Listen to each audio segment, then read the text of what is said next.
My wife called me a pathetic loser with a fishing rod, then left me, but when I caught something worth millions, she came crawling back. You know that feeling when your whole world just collapses like a house of cards? Yeah, that was me in 2008.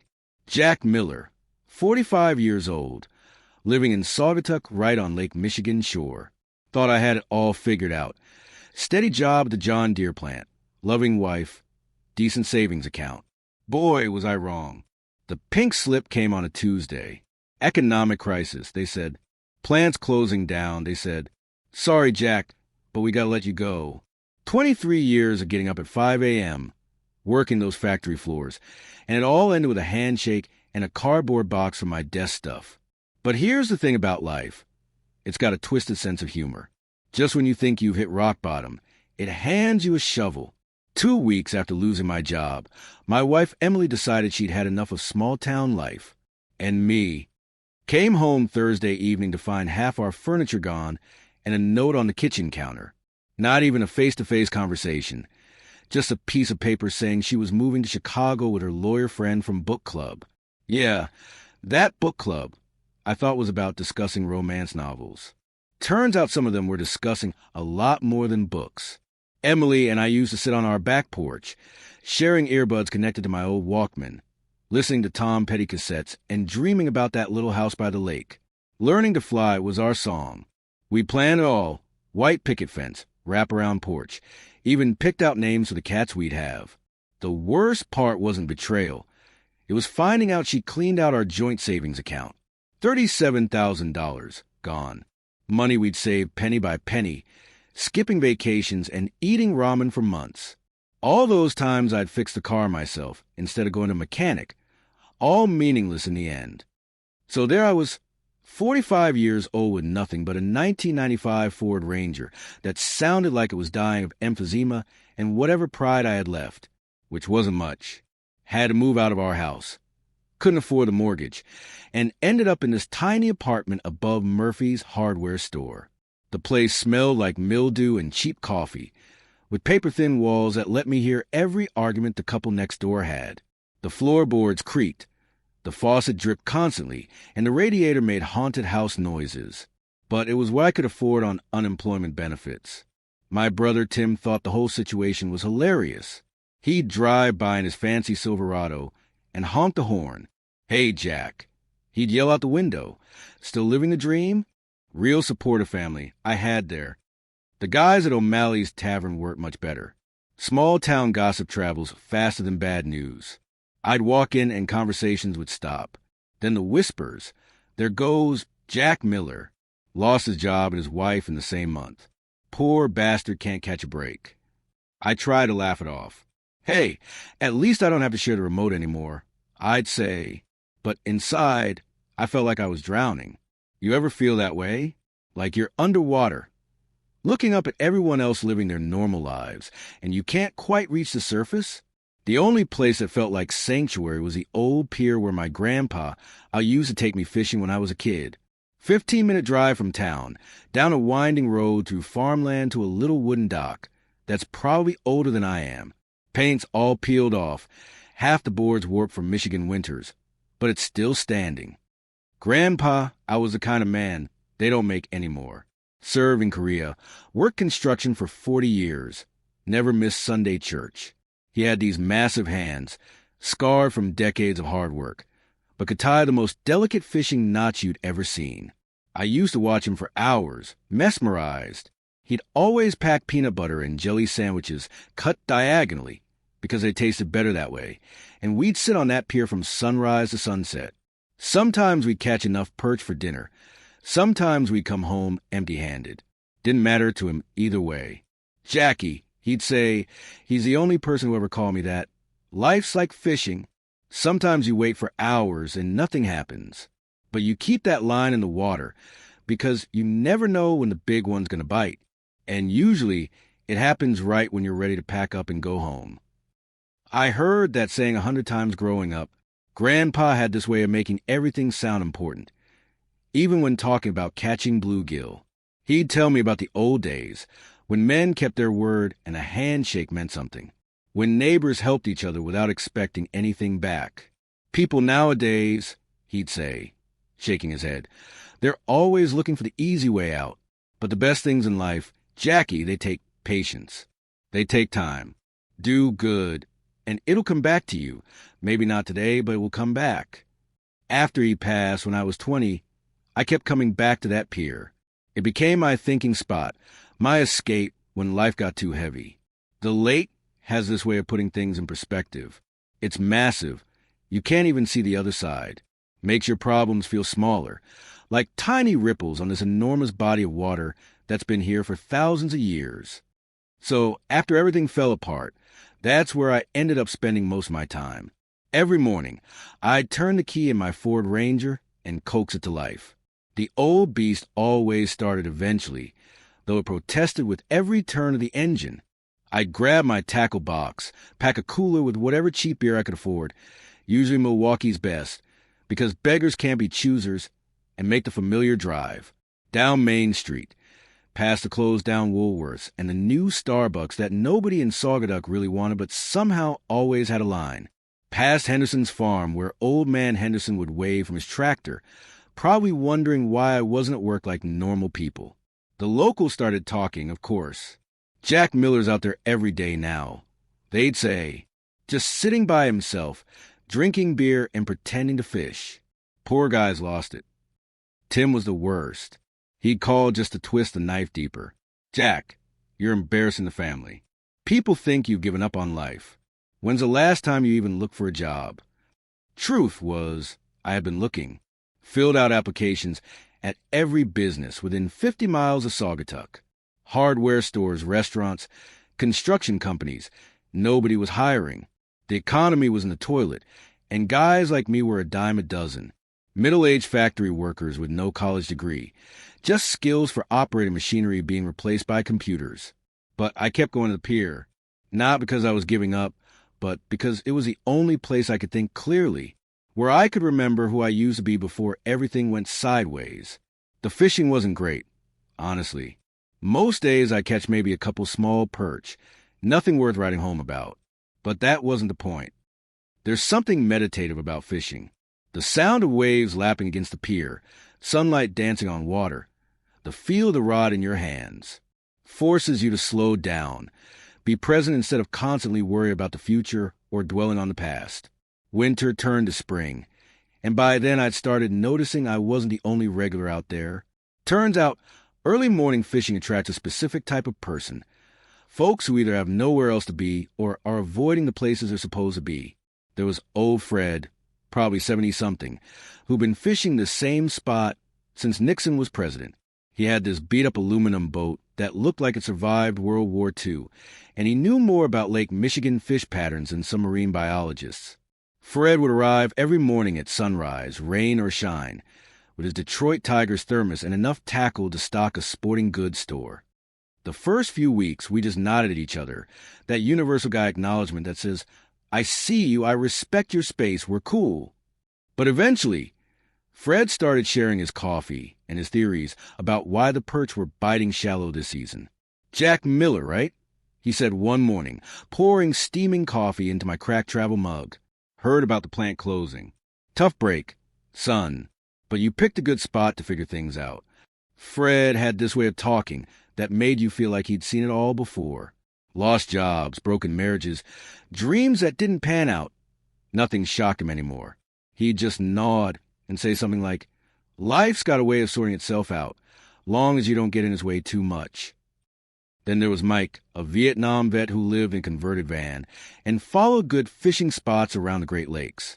Mike was probably in his 60s, with long gray hair usually hidden under a faded Marine Corps cap, and he had this habit of quoting Ernest Hemingway at the strangest moments. You know what Papa Hemingway said about fishing? Mike would ask, casting his line with the precision of someone who'd done it 10,000 times. He said the sea was a great healer. Well, I figure lakes count too. Mike had seen some heavy stuff overseas. You could tell by the way his eyes would sometimes focus on something far beyond the horizon. But he never talked about the war directly. Instead, he'd quote literature and share his homemade beef jerky while we waited for the fish to bite. The funny thing about these early morning fishing sessions was how they became a kind of therapy group without anyone acknowledging it. Three guys who'd all taken different roads to the same quiet place, sharing space and coffee, and the occasional piece of wisdom disguised as small talk. Mike and I started sharing lunches pretty regularly. He'd make these incredible sandwiches on bread. He'd bake himself in his van's tiny oven, and I'd bring extra cans of whatever soup was on sale that week. We'd eat and listen to the water lap against the pier, talking about books and music, and everything except the things that had brought us both to this quiet place. Hemingway wrote about grace under pressure, Mike said one afternoon, watching a bald eagle circle overhead. But I think there's something to be said for grace under boredom, too. Takes a special kind of strength to sit still long enough to figure yourself out. That hit me harder than I expected, because that's exactly what I was doing out there, sitting still long enough to remember who I was underneath all the labels that had been stripped away. Spring moved into early summer, and without really planning it, I'd started becoming what Fred jokingly called the unofficial pier caretaker. When tourists would leave their trash behind, I'd clean it up. When the wooden railings got loose, I'd bring tools from home and tighten them. When Fred's fishing net got tangled in the dock posts, I'd spend an hour carefully working it free. Just small things, but they felt important. "You're different than when you first started coming out here," Fred told me one particularly good morning when we'd all caught our limit. "Quieter, but not in a defeated way. More like you've settled into yourself." People in town had started treating me differently, too. Not mean, but with that careful kindness you use around someone who's broken. The grocery store cashier would give me extra coupons. My neighbor, Mrs. Henderson, started leaving casseroles outside my door with little notes. "Thought you might enjoy this. No need to return the dish." Sweet gesture, but it reminded me how far I'd fallen. I'd gone from provider to someone people felt sorry for. The loneliness was probably the hardest part. Not just missing Emily, though that hurt like getting punched in the stomach, but missing the feeling of being connected to something bigger than myself. I tried church a few times, thinking maybe I'd find community there. But sitting in those pews, surrounded by families and couples, just made me feel more alone. Everyone was so polite, so careful not to mention Emily or ask too many questions. So I stuck with the pier. As summer progressed, it got busier with weekend fishermen and tourists. But the early morning hours stayed peaceful, like a private club for people who understood that the best fishing happened when the rest of the world was still asleep. I started bringing extra sandwiches and coffee, not just for Fred and Mike, but for whoever else showed up looking like they could use a friend. There was something about sharing food by the water that broke down barriers faster than any small talk ever could. The funny part was I'd never been what you'd call a people person before. At the plant, I'd kept to myself, did my job, went home. But something about being by the water made conversation easier. Maybe it was because there was no pressure. People came and went, and if you didn't click with someone, they'd be gone in an hour anyway. But here's the thing about helping people. It's addictive in the best possible way. Every small act of kindness felt like I was putting a tiny piece of my self-respect back together. Like I was proving to myself that I still had value, even if I couldn't prove it with a paycheck. I found myself becoming the unofficial guide for anyone who looked lost or confused. Tourists who didn't know how to bait their hooks properly. Kids whose lines got tangled. Elderly folks who needed help carrying their gear. Tim had stopped calling me an embarrassment and started asking about my volunteer work, which made it sound more official than it was. One hot July morning, I heard someone yelling for help from the water. Some guy in a bright red kayak had capsized about 50 yards from shore, and he was clearly panicking. Without thinking, I kicked off my boots and dove in. The water was refreshing after the summer heat, and adrenaline kept me moving strong. The guy was fine, more embarrassed than hurt, but getting him in his kayak back to shore took some effort. By the time we dragged everything onto the beach, a small crowd had gathered, including a woman with a camera who turned out to be from the local newspaper. "That was really something," she said, scribbling notes while the kayaker wrapped himself in someone's beach towel. "Can I get your name for the article? I just want to get back to fishing." But Fred was grinning like he just won the lottery. "That's Jack Miller," he announced proudly. "Best fishing buddy a guy could ask for, and apparently our local lifeguard too. The whole thing felt blown out of proportion to me. Guy fell in the water. I helped him out. Seemed like basic human decency, not headline news. But the article ran the next week with a photo of me looking like a drowned rat and a headline that read, "Local man saves kayaker." Tim called that evening, and for the first time in months, he sounded genuinely proud.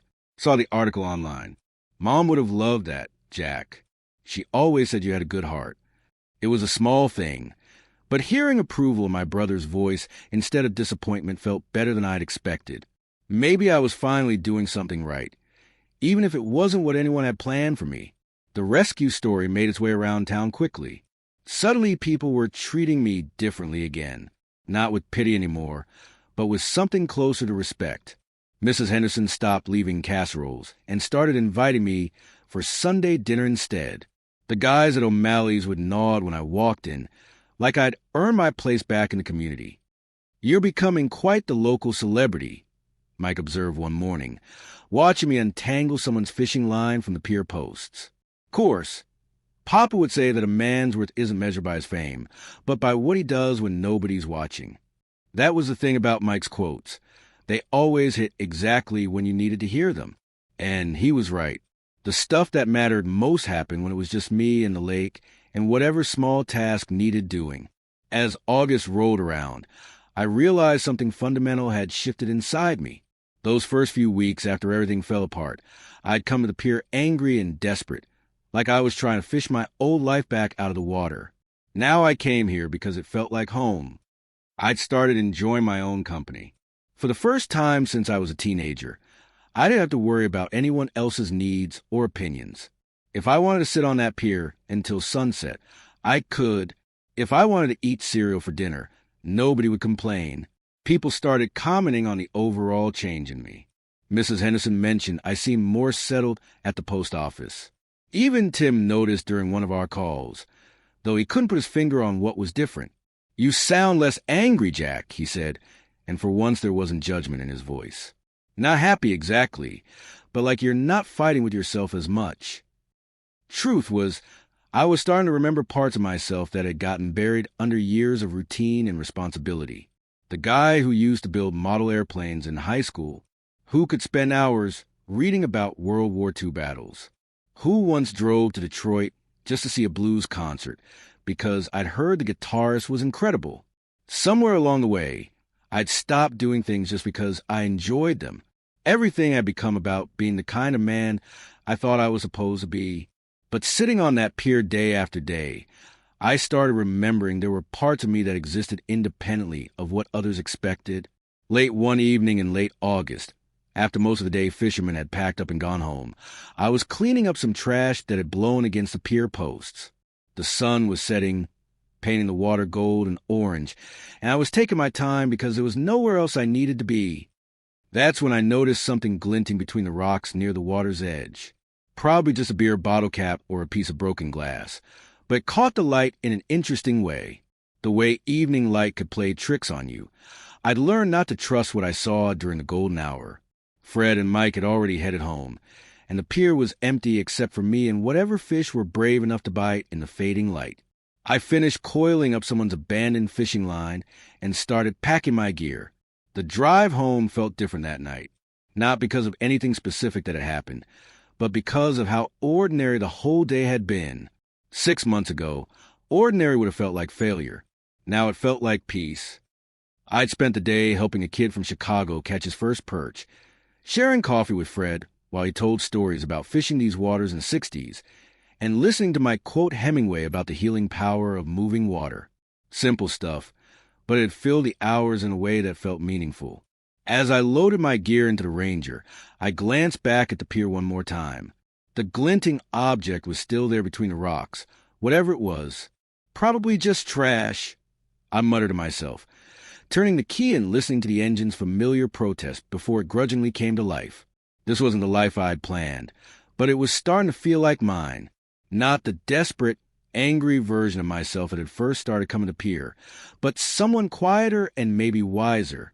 Someone who'd learned that sometimes the best thing you can do is show up consistently and see what happens. Back in my apartment, I made a simple dinner and cracked open a beer, thinking about the day and what tomorrow might bring. Maybe Fred would have new theories about why the bass weren't biting.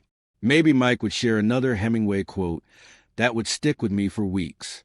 Maybe some tourists would need help with their tackle box, or some kid would catch their first fish. Lying in bed that night, listening to my neighbors argue through the thin walls, I found myself thinking about that glinting object by the rocks. Probably nothing important. A piece of foil, a lost fishing lure, maybe a bottle cap that caught the light just right. But there was something about the way it had sparkled that stuck with me. Maybe tomorrow will bring something bigger than perch, I said to myself, testing how the words sounded out loud. It was the kind of thing Grandpa might have said back when I was young enough to believe that the lake held secrets waiting for the right person to find them. I got up and walked to my small apartment window, looking out toward the direction of the lake in the darkness. Standing there, I realized I was looking forward to morning, not just because it meant another day at the pier, but because it meant another chance to see what the lake might offer up. After all, if life really is like fishing, then I haven't caught my big one yet. Maybe, just maybe, it's still out there waiting for me. Dawn broke over Lake Michigan like God's own alarm clock, and I was already driving toward the pier with that glinting object stuck in my head like a song you can't shake. The ranger grumbled to life on the second try, which felt like a good omen. I'd barely slept, kept thinking about that sparkle between the rocks. Probably just a beer can, I muttered to myself, sipping gas station coffee that tasted like it was brewed in a mechanic's boot. But something about the way it had caught the evening like yesterday kept nagging at me. Grandpa always said curiosity was what separated fishermen from philosophers. Fishermen actually went looking for answers. The pier was empty this early, just me and the seagulls having their breakfast argument over some dead fish. Fred and Mike wouldn't show up for another hour, which gave me time to investigate without looking like a complete fool if it turned out to be nothing. I parked the truck and grabbed my tackle box, more for show than anything else. If someone drove by, I'd look like I was just setting up for another day of fishing, not hunting for treasure like some middle-aged pirate. The morning air was crisp, with that clean smell you only get near big water before the world wakes up and starts polluting everything. Walking over to the rocks where I'd seen the glint, I started feeling pretty stupid. Here I was, a 45-year-old unemployed guy, searching through rocks like a kid looking for lucky pennies. But Grandpa used to say that Lake Michigan hid treasure for those who looked carefully, and I've been looking at this lake for months now, without finding much besides small perch and inner peace. The rocks were slippery from the morning dew, and I had to be careful not to slip and end up taking an unexpected swim. That would be just my luck. Survive a whole year of personal disasters only to drown looking for bottle caps. At first, I didn't see anything. Just a usual collection of zebra mussel shells, smooth stones worn down by centuries of waves, and a rusty fishing lure someone had lost years ago. I was about ready to give up and admit I'd been chasing shadows when I spotted again that same glint, but now in the early morning light instead of sunset gold. It was wedged between two larger rocks, about the size of a softball, but heavier than anything had a right to be. The surface was rough and dark, like charcoal, but when I turned it toward the light, these green crystals caught the sun and threw it back like tiny emeralds. Beautiful doesn't even begin to describe it. What the hell? I said out loud, because sometimes you need to hear your own voice to confirm you're not dreaming. The thing was definitely not from around here. I've lived by this lake my whole life, seen every kind of rock the glaciers left behind, and this wasn't one of them. I remembered something Grandpa used to tell me about the old days, when he was young, and the world seemed full of possibilities. He'd say that Lake Michigan was like a giant's pocket. You never knew what might fall out of it. Coins from shipwrecks, pieces of ships themselves, sometimes things that had traveled farther than anyone could imagine. Wrapping the strange rock in my old flannel shirt, the one Emily always said made me look like a lumberjack having a midlife crisis, I carried it back to the truck. It was heavy enough that I had to use both hands, which seemed crazy for something I found just lying around. In my experience, valuable things didn't just sit there waiting for unemployed factory workers to stumble across them. The drive to Chicago took about 2 hours, and I spent most of it talking to myself in the rock like we were old friends. If you turn out to be worth something, I told it, I promise not to blow it all on lottery tickets and bad decisions. I decided to take it to the University of Chicago because that seemed like the kind of place where smart people would know about weird rocks. Plus, it was free, and my budget for professional rock identification was exactly $0 and no cents. The geology building looked like something out of a Harry Potter movie, all Gothic stone and intimidating gargoyles. I felt pretty out of place walking in there with my flannel-wrapped mystery rock, like showing up to a black-tie dinner in coveralls. But the receptionist was nice enough, probably used to dealing with all kinds of crazy people bringing in valuable rocks they'd found in their backyard. I found this by Lake Michigan, I explained, unwrapping my discovery. Thought maybe someone here could tell me what it is. The receptionist's eyes went wide when she saw it, which was either a really good sign or a really bad one. She disappeared into back offices and returned with Dr. Carter, a thin guy with wild Einstein hair and glasses thick enough to start fires. Dr. Carter took one look at my rock and nearly fell over his own feet. He put on some gloves and lifted it carefully, like it might explode or turn into a butterfly. The way he was handling it made me nervous. Either I'd found something incredible or I'd accidentally brought him a chunk of radioactive waste. "Where exactly did you find this?" he asked, turning it over in his hands and examining those green crystals with a magnifying glass. His voice had that barely controlled excitement scientists get when they think they've stumbled onto something big. I told him about the pier, about how it had been glinting in the evening light, about how I'd almost ignored it thinking it was just trash. He nodded along, but I could tell he was only half listening. Most of his attention was focused on my rock, and he kept making these little humming noises like he was solving a puzzle in his head. "This is extraordinary," he finally said, which in scientist speak probably meant either "holy crap" or "you're about to be very disappointed." He disappeared again, this time taking my rock with him to what I assumed was some kind of rock laboratory. I sat in the waiting area reading old National Geographic magazines and trying not to think about how this was probably going to end with someone politely explaining that I'd found an interesting but worthless chunk of Lake Michigan lakebed. 20 minutes later, Dr. Carter came back with a whole team of people, all wearing the same excited expression you see on kids' faces Christmas morning. I could hear them talking in hushed, urgent voices from whatever lab they'd taken my rock to, and the energy in the air felt like I'd just handed them a winning lottery ticket. "Mr. Miller," Dr. Carter said, and his voice had that careful tone people use when they're about to deliver life-changing news. "What you found is a palisite meteorite. And not just any palisite. This is one of the finest specimens I've ever seen." I sat there for a moment, processing what he'd just said. Meteorite. As in, came from space. As in, traveled millions of miles through the universe just to end up between some rocks on Lake Michigan's shore, waiting for an unemployed factory worker to notice it glinting in the evening light. How much is something like that worth? I asked, because let's be honest, when someone tells you found a meteorite, the first question isn't about its cosmic significance. It's about whether you can finally afford to fix your truck's transmission. Dr. Carter looked at his colleagues, and I could see them having one of those silent conversations people have when they're about to blow your mind. "Well," he said slowly, "palisites are extremely rare. This specimen, given its size and the quality of these olivine crystals, could be worth considerable money." How considerable are we talking? I pressed, because considerable could mean anything from a nice dinner to a new house. He pulled out a calculator and started doing some math, occasionally glancing back at my rock, my meteorite, like he was double-checking his sanity. Based on current market prices for comparable specimens, and factoring in the exceptional quality of this piece, I'd estimate somewhere between $1 and $2 million. I'm pretty sure my brain short-circuited for a moment there. $1 to $2 million. For a rock I'd found while cleaning up trash at a fishing pier.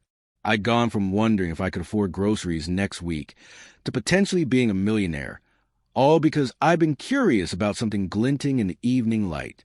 You might want to have it appraised by someone who specializes in meteorite sales. Dr. Carter continued, apparently not noticing that I'd temporarily stopped functioning as a human being. Christie's Auction House in New York deals with specimens like this. They could give you a more precise valuation. The drive back to Saugatuck was a blur. I had the meteorite wrapped up again, sitting on the passenger seat like the world's most expensive co-pilot. I kept looking over at it, half expecting it to disappear or turn back into an ordinary rock. This kind of thing didn't happen to people like me. Factory workers from small Michigan towns didn't just stumble across million-dollar space rocks. But then I remembered something else Grandpa used to say. The lake gives you what you need when you need it, if you're paying attention. I've been paying attention for months now, showing up every day, taking care of the pier, helping people, being present. Maybe this was the lake's way of saying thank you. $1 to $2 million. I kept repeating those numbers, trying to make them feel real. They didn't. The whole situation was too surreal. 6 months ago, I'd lost everything. Now I was potentially sitting on enough money to buy a house, start a business, maybe even help other people who'd found themselves in the same boat I'd been in. Back in the truck, I unwrapped the meteorite one more time and really looked at it. Those green crystals, olivine, Dr. Carter had called them, caught the afternoon light, and threw it back in patterns that seemed almost alive. This thing had traveled through space for who knows how long, survived entering Earth's atmosphere, and somehow ended up in Lake Michigan waiting for me to find it. If you really are worth what they say, I told it, I'm going to call you Jack's Jackpot. It was a terrible name, but it made me laugh, and I figure if you can't make jokes about finding $1 million space rock, what can you make jokes about? The rest of the drive home, I kept thinking about Grandpa Al and what he'd say about all this. He'd probably remind me that money's just a tool. It's what you do with it that matters. He'd want me to be smart about it. Think it through, make sure I did right by the people who'd helped me when I had nothing. I also thought about Emily, and how she'd probably kick herself for leaving right before I struck it rich. But honestly, I felt more grateful than bitter. If she hadn't left, I might never have started going to the pier every day. I might never have noticed a glinting rock between some stones. Sometimes the worst thing that happens to you sets you up for the best thing. By the time I pulled into the parking space behind Murphy's Hardware, I'd made a decision. I wasn't going to rush into anything. This meteorite had waited millions of years to be found. It could wait a few more days while I figure out the right thing to do with whatever money it might bring. I carried it upstairs to my little apartment and set it on the kitchen table, where it looked completely out of place among my mismatched dishes and unpaid bills. A piece of outer space, sitting next to my coffee maker and yesterday's newspaper. If that's not proof that life is strange in fiction, I don't know what is. Sitting there looking at it, I thought about all the people at the pier who'd become my friends over the past few months. Fred with his endless coffee and fishing wisdom. Mike with his Hemingway quotes and homemade sandwiches. All the tourists I'd helped. All the small kindnesses that had somehow added up to something bigger. I made myself a sandwich and opened a beer, still staring at my meteorite like it might start talking or float away. The whole thing felt like a dream, but the weight of it on my kitchen table was definitely real. Real enough to change everything, if I let it. This is a chance. I said out loud, testing how the word sounded. But am I ready for what comes next? Outside my window, I could see the direction of the lake in the distance, the same lake that had given me this incredible gift. Tomorrow, I'd have to figure out what to do with it. Tonight, I was just going to sit here with my meteorite and my beer and try to wrap my head around the fact that sometimes, if you keep your line in the water long enough, you really do catch the big one. The next morning, I woke up staring at that meteorite on my kitchen table, still half convinced I'd dreamed the whole thing. But there it was, wrapped in my old flannel shirt, looking like the world's most expensive paperweight. Dr. Carter had given me a business card for someone at Christie's in New York, and I figured it was time to find out if the space rock was really my ticket out of unemployment or just an expensive conversation piece. The phone call to Christie's went better than I'd expected. The woman I spoke with, Sarah something or other, sounded genuinely excited when I described what Dr. Carter had told me. She arranged for me to bring the meteorite to their Manhattan offices for a proper evaluation, and even offered to cover my travel expenses if it turned out to be as valuable as the university thought. 3 days later, I was driving my wheezing Ranger through New York City traffic, feeling like a small-town hick with a space rock riding shotgun. The Christie's building was all marble and intimidation, the kind of place where people probably spent more on lunch than I made in a month back when I had a job. The evaluation took most of the day. They had specialists examining every inch of my meteorite with equipment that looked like it belonged in a science fiction movie. When they finally called me back into the office, Sarah was practically glowing with excitement. "Mr. Miller," she said, "this is one of the finest palisite specimens we've ever had the privilege to evaluate. The olivine crystals are exceptional, and the overall condition is museum quality. We're estimating an auction value of $1.8 million, possibly higher depending on collector interest." $1.8 million. I'd gone from thinking it might be worth a couple $100,000 to nearly $2 million.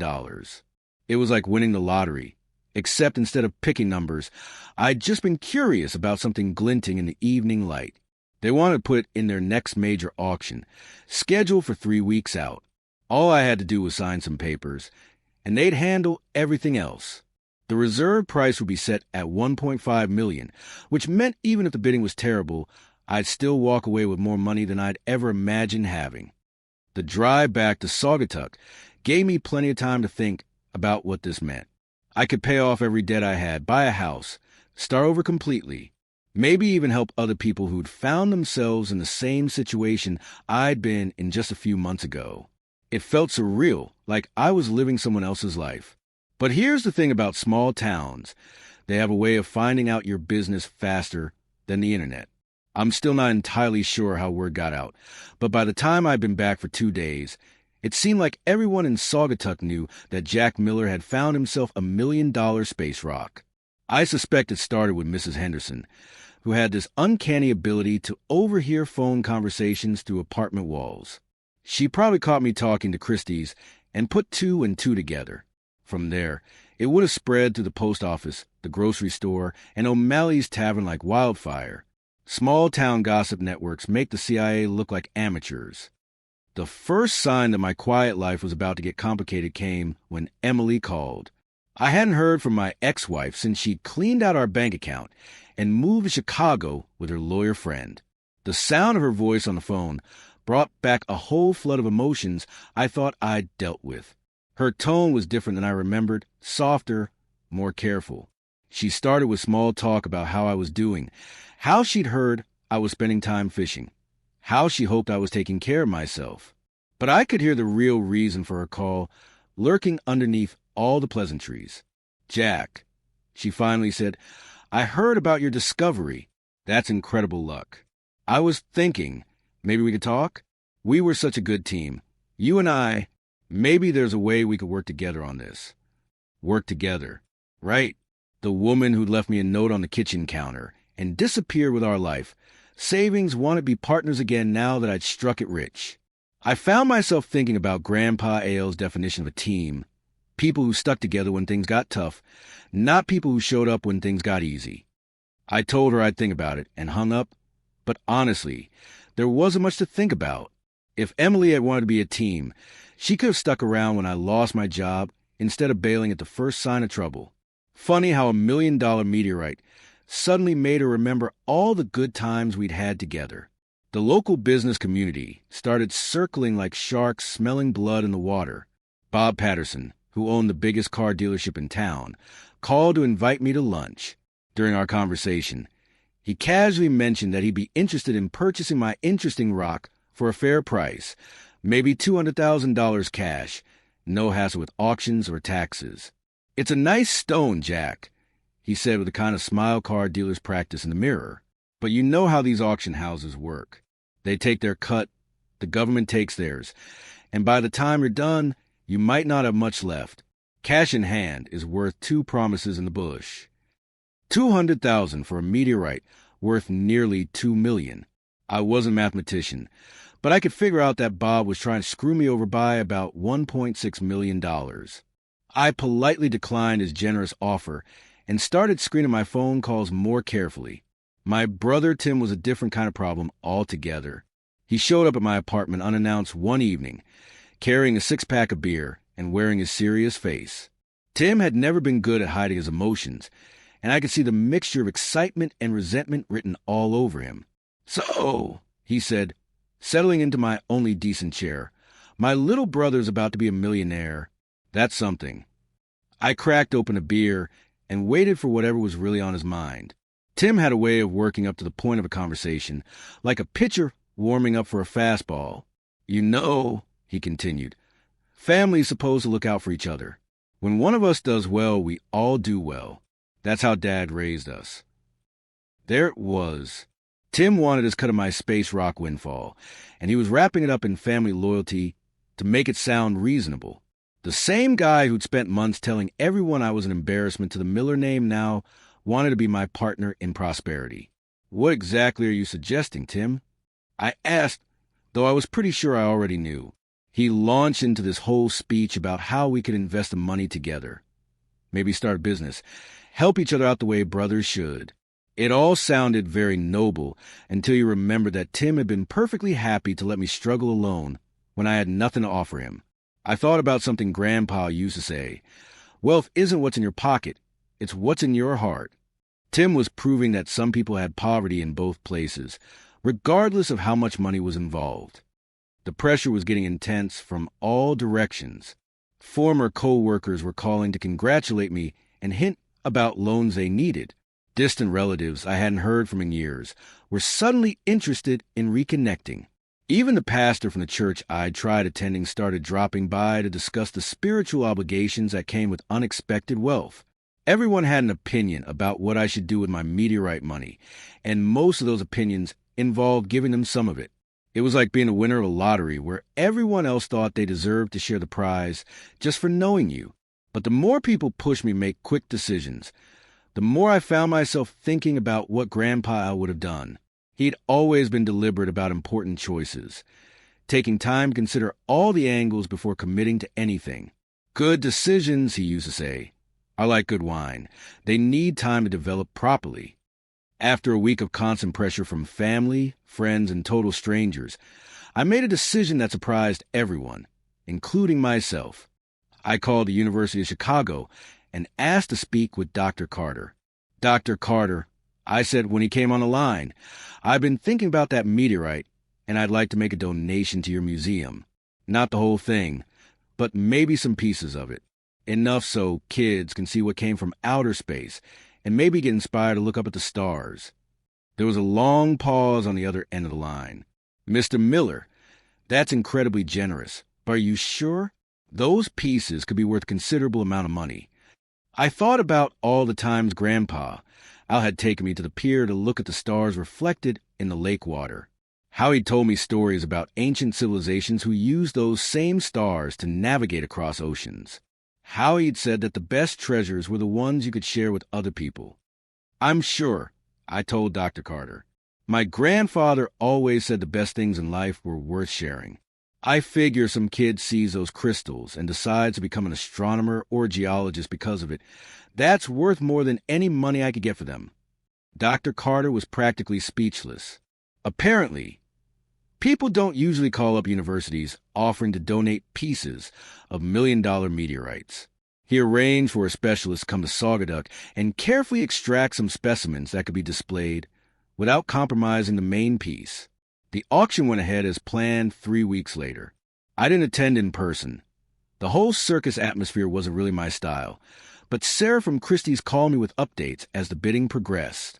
2 collectors got into a serious bidding war over my space rock, driving the price higher than anyone had expected. When the gavel finally came down, my meteorite had sold for $1.5 million. After Christie's took their commission and the government took its share in taxes, I was left with just over $1.3 million, more money than I'd ever dreamed of having. That evening, I drove out to the pier where this whole adventure had started. The auction check was folded up in my wallet, representing more financial security than 3 generations of Millers had ever possessed. But sitting there on Grandpa's old pier, watching the sunset paint the lake in shades of gold and orange, I felt something more valuable than money. I felt proud of the choices I'd made. Emily could keep her lawyer friend and her regrets.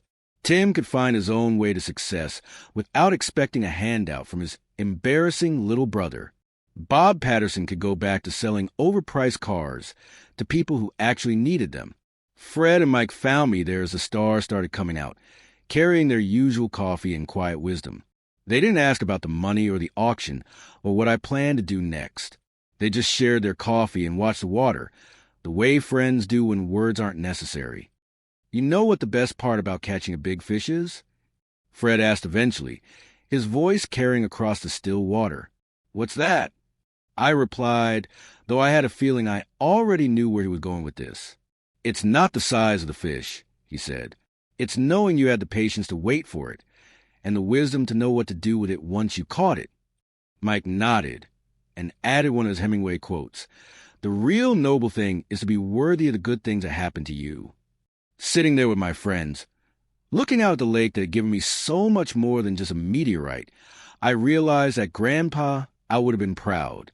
Not because of the money, but because I'd managed to stay true to the person he'd helped raise. The space rock had been incredible, worth more money than I'd ever imagined. But the real treasure was simpler than that. It was a knowledge that when life handed me an opportunity to become someone different, someone greedy or bitter or cruel, I'd chosen to remain myself instead. As I sat there on the pier, I thought about what Grandpa would say about all this. The real treasure isn't what you find, Jack. It's what you do with it that shows who you really are. And for the first time since Emily had left that note on our kitchen counter, I felt like I knew exactly who that was. Having over $1 million in the bank is a strange feeling when you spent most of your adult life worrying about whether you can afford groceries. For the first few weeks after the auction, I kept checking my account balance like it might disappear if I didn't keep an eye on it. But gradually, I started thinking less about the money itself and more about what I wanted to do with it. The first thing I bought was something I'd been dreaming about since Emily and I used to share those Tom Petty cassettes on our back porch. A house by the lake. Not some mansion that would make the neighbors uncomfortable, but a modest place with a good view of the water and enough space for a workshop. The kind of house Grandpa I would have approved of, where you could watch the sunrise with your coffee and hear the waves from your bedroom window. It was a 1970s ranch house about 2 miles from town, sitting on 3 acres with 200 feet of lakefront. The previous owners had let it get a little run down, but the bones were solid, and I'd learned enough about fixing things during my years of making do with less. Most importantly, it felt like home the moment I walked through the front door. But buying a house was just the beginning. I kept thinking about all those months I spent standing in unemployment lines, watching good people lose hope as their benefits ran out and job prospects dried up. The memory of that desperation stayed with me, and I knew I wanted to do something about it. I set up what I called the Second Chance Fund, a nonprofit that provided small grants and job training assistance to people who'd lost their jobs due to plant closures or economic downturns. Nothing huge, just enough to help folks keep their heads above water while they figured out their next move. I remembered how alone I'd felt during those dark months, and I wanted to make sure other people knew someone was in their corner. The fund started small, helping maybe a dozen people in its first year. But word spread to the network of unemployment offices and community centers, and soon we were assisting families throughout Southwest Michigan. It felt good to take some of the money that had come from outer space and use it to help people right here on Earth. The bigger investment was something that combined my newfound passion for fishing with my need to stay busy. I'd been spending so much time at tackle shops over the past year that I'd started noticing how many of them were run by people who clearly didn't fish themselves. They'd sell you the most expensive rod in the store, whether it was right for what you wanted to catch or not. I found a small retail space in downtown Saugatuck that had been empty since the hardware store next door expanded. The rent was reasonable, and it was close enough to the lake that serious fishermen would find eventually. I called it Grandpa's Knot in honor of all those patient afternoons when he'd taught me that a good knot holds stronger than any promise. The shop had everything a real fisherman needed: quality rods and reels, locally tied flies, tackle that actually worked instead of just looking flashy. But what made it special was the atmosphere. I installed speakers that played classic rock from the 70s and 80s, kept a pot of decent coffee brewing, and made sure the place smelled like cedar and possibility instead of plastic and desperation. Most importantly, I hired people who actually knew what they were talking about. My first employee was Dave Henderson, one of my old coworkers from the John Deere plant who'd been struggling to find steady work since the closure. Dave had been fishing Lake Michigan since he was 8 years old and could tell you exactly which lure to use based on the weather, water temperature, and what the fish had been eating that week. The second hire was unexpected, but perfect. Sarah Collins had worked in the accounting department at the plant, handling payroll and benefits for 300 employees. She was 35, recently divorced, and looking for a fresh start that didn't involve sitting in a cubicle all day. When she came in asking about a part-time bookkeeping position, I ended up offering her a full partnership in running the business side of things. Sarah turned out to be exactly what the shop needed. She understood numbers in a way that made my head spin, but she also got the culture of fishing, the patience, the respect for nature, the quiet satisfaction of doing something well. She'd grown up fishing with her father on inland lakes and took to Lake Michigan fishing like she'd been born to it. Working together every day, it was probably inevitable that Sarah and I would develop feelings for each other. Both of us had been through difficult divorces. Both of us were cautious about rushing into anything. But there was an easy compatibility between us that reminded me of the best parts of my relationship with Emily without any of the drama. Sarah laughed at my terrible jokes about fishing lures, helped me expand the business without losing its soul, and had this way of making even the most difficult customers feel like valued friends.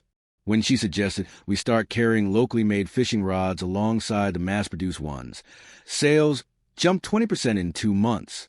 A year after we'd opened, on a quiet Tuesday evening when we were closing up the shop together, I asked Sarah if she'd like to make our partnership official in more ways than one. She said yes before I'd even finished the question, and we were married 6 months later in a small ceremony at the pier where this whole adventure had started. The business grew faster than either of us had expected. Grandpa's Knot became the go-to place for serious fishermen throughout the region, not because we had the lowest prices, but because we treated fishing like the art form is instead of just another consumer activity. People would drive 2 hours just to talk tackle with Dave or get Sarah's advice on planning a fishing trip to the Upper Peninsula. By our 3rd year, we'd open a second location in Holland, Michigan, followed by shops in Milwaukee and Chicago. Each location maintained the same philosophy: hire people who actually fish, stock quality gear that works, and create an atmosphere where fishermen feel like they're among friends rather than customers. I made sure to hire former factory workers whenever possible, people who understood the value of honest work and treating customers with respect. Mike, the Vietnam vet from the pier, became our manager in Milwaukee after he decided to settle down somewhere with a real address. Fred consulted on our selection of vintage tackle, turning his lifetime of fishing knowledge into a second career. 5 years after finding that meteorite, we had 6 Grandpa's Knot locations across 3 states, with annual revenues approaching $3.5 million. Not bad for a guy who'd started with nothing but a space rock and a dream of helping people catch fish. But the real satisfaction wasn't the numbers. It was in the letters we received from customers whose kids had caught their first fish using gear from our shops, or from families who discovered that fishing together was the best therapy for whatever problems they were facing. We become part of people's stories, part of their traditions, part of the way they connected with each other and with the natural world. Sarah and I lived in a house by the lake, where we could walk down to our own stretch of shoreline every evening and cast a line into the same water where I'd found my fortune. Our marriage was everything my relationship with Emily hadn't been, built on mutual respect, shared values, and the kind of deep friendship that makes even ordinary moments feel special. We talked about having kids someday, maybe adopting an older child who needed a second chance the way both of us had gotten second chances. There was something appealing about the idea of teaching a kid to fish on the same pier where Grandpa Al had taught me, passing along not just the technical skills but the patience and perspective that come with spending quiet time by moving water. The success of the business also meant I could expand the Second Chance Fund beyond its original scope. We started offering small business loans to people who wanted to start their own companies, job training programs in partnership with community colleges, and emergency assistance for families facing unexpected crises. It felt good to know that the money from my space rock was creating opportunities for other people to rebuild their lives. Not everyone was happy about my success, of course. Tim still occasionally called with investment opportunities that would benefit him more than me, and I'd learned to politely decline while changing the subject to something safer. Some of the local businessmen who tried to lowball me for the meteorite seemed to take my prosperity as a personal insult, but that was their problem to solve, not mine. The letter from Emily arrived on a Tuesday, delivered to the shop rather than my home address. Sarah brought it to me with raised eyebrows, recognizing the name from stories I told about my first marriage. The envelope was expensive stationery, the kind Emily had always used for thank you notes and invitations when we were married. Inside was a single sheet of paper with 4 words written in Emily's careful handwriting. I made a mistake, Jack. No explanation, no request of forgiveness, no suggestion that we should try again. Just an acknowledgement that she'd chosen poorly when she decided to leave me for her lawyer friend. I showed the letter to Sarah, who read it and handed it back with a thoughtful expression. She didn't say anything negative about Emily. Sarah was too classy for that, but I could see in her eyes that she understood how much the timing of this apology meant. Emily was reaching out now that I was successful, not when I'd needed support the most. That evening, I sat down at my kitchen table, the same table where I first examined my meteorite, though everything else in my life had changed completely, and wrote a reply. I kept it simple. Just one line that seemed to capture everything I'd learned about treasure hunting, both in space rocks and in life. Treasures are found by those who aren't afraid to dig deep. I mailed it the next day and never heard from Emily again, which was exactly what I'd hoped would happen. Some chapters of your life need to stay closed once you've moved on to better things. The success of Grandpa's knot had exceeded my wildest expectations, but it also taught me something important about the difference between luck and wisdom. Finding the meteorite had been pure chance, being in the right place at the right time with enough curiosity to investigate something unusual. But building a business, maintaining a marriage, creating something of lasting value, that took the kind of patient persistence Grandpa had tried to teach me all those years ago. These days, I start most mornings the same way I did during those difficult months after losing my job, by driving out to the old pier with a cup of coffee and my fishing gear. The difference is that now I'm fishing with equipment from my own store, in a truck that starts on the first try, secure in the knowledge that I built something meaningful with the opportunity that fell from the sky. Fred still shows up most mornings, though he's officially retired now and spends his time teaching fishing classes for kids through a program we sponsor.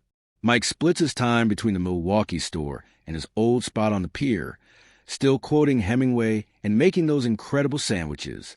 We become the kind of old friends who don't need to talk to enjoy each other's company. Sarah joins me on weekend mornings when the shop is closed, bringing her own gear and the kind of quiet confidence that makes even the fish seem more cooperative. We've learned each other's rhythms on the water, developed our own shorthand for communication, created the kind of partnership that makes both of us better at everything we do.